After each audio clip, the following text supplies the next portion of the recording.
Well, yesterday, Senator Ted Cruz, he confronted Biden's Homeland Security Secretary Mayorkas on this very issue. Let's take a look.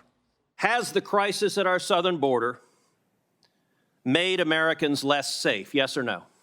Senator, we are dedicated to the safety Has the crisis made Americans less safe? I don't want a discourse. It's a yes or no question. Senator, we have a challenge of You refuse to answer the question. How many children have been sexually assaulted by human traffickers under the Biden administration? Senator, this is precisely why we instituted. I don't want a lecture. It's a question. How many children have been sexually assaulted by human traffickers under your administration? Senator, this is exactly why on January 5th we announced the parole do you know program. how many? Do you know how many children have been sexually assaulted? This is why we. Okay, you're going to refuse to answer that question as well. Mr. Secretary, I want to say to you right now, your behavior is disgraceful, and the deaths, the children assaulted, the children raped, they are at your feet, and if you had integrity, you would resign. And I will tell you, the men and women of the Border Patrol, they've never had a political leader undermine them. They despise you, Mr. Secretary, because you're willing to let children be raped to follow political orders.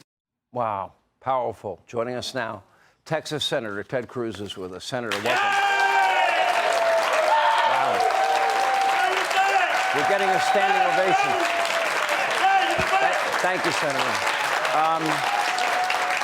So I've been down on the border myself, all the way from the Rio Grande to San Diego, probably 15 times. Horseback, helicopters, boats, on foot, on horseback. I've done it all. We know Sarah Carter has been down there. They know everything that you said to Mayorkas is proven to be true. The cartels run this. And the issue about young children being raped, we did an entire report about it with one witness after another, and even physical evidence that Sarah Carter was able to obtain. The drugs, the fentanyl, all of it's happening. And you know what? Not only is Mayorkas incompetent, they're aiding, abetting, and helping the effort by allowing it to happen. They don't have to allow that. Sean, that is exactly right. They are allowing it because they've made a political choice. At the beginning of the Biden administration, they decided unlimited illegal immigration, open borders. They view every one of the 5.5 million illegal immigrants who's come in under Joe Biden as a future Democrat voter.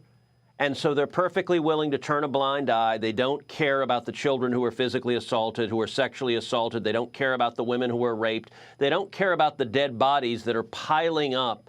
You know, when I took a group of senators down there, we saw a dead body of an immigrant floating who had drowned in the Rio Grande. I've sat there with Texas farmers who show me photographs of pregnant women and elderly people and toddlers left to die in the Texas desert. They don't care. It's a deliberate choice. And I got to say, Mayorkas, number one, that entire hearing, he refused to answer a single question. You couldn't ask him what day it was or what time of day it was. He had this arrogance of how dare you question me. And I got to say, of the whole thing, the most astonishing moment is in that last clip you played. Next to me was a poster board with pictures of a whole series of wristbands. And I asked him, I said, Mr. Secretary, what are these wristbands? What a moment this was. Explain what those wristbands are. So he answered and said, I don't know what they are. And I got to admit, that astonished me. I couldn't have imagined that was the case. Those are the wristbands, as you know, Sean, that just about every illegal immigrant wears on their wrists, and the cartels give it to them. They are color-coded for how many thousands of dollars that those individuals owe the cartels. And for thousands upon thousands of those little boys, they get sent to cities all across America by Mayorkas and by Biden, and they work for the cartels. They're criminals in cities all over America. And for a great many of the teenage girls, they get sent into sex slavery. These bracelets, they're modern-day leg irons.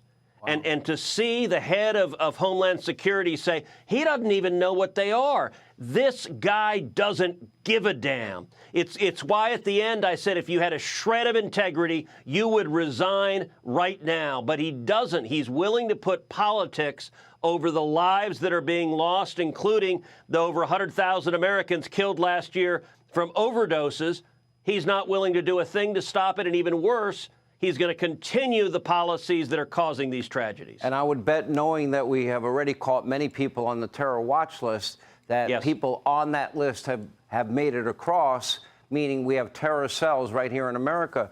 What frustrates me, Senator, the most when I talk about this issue is the fact that they keep lying. We're Yes. going to have, by the end of this year, well over 6 million illegal immigrants in this country because Joe Biden is allowing them into the country, but they keep telling us that the border is secure. The border is not secure. You got in and got pictures of children in cages. We tried to send our cameras down there. They were turned around every single time. You shared the evidence in the video with this show. And you know what? They denied it was happening until we had the evidence. So how do they say with a straight face that the border is secure? Look, their strategy is just hide. If you watch Fox News, if you watch a handful of right-of-center outlets, you can find out the truth about what's happening. But if you watch CNN, if you watch MSNBC or ABC, CBS, NBC, there is no border crisis. They don't cover it. And it says something that the Democrats, they don't even try to defend this because you can't look at the facts. It used to be Democrats would preen around and say they're humane, they're compassionate, they just care more.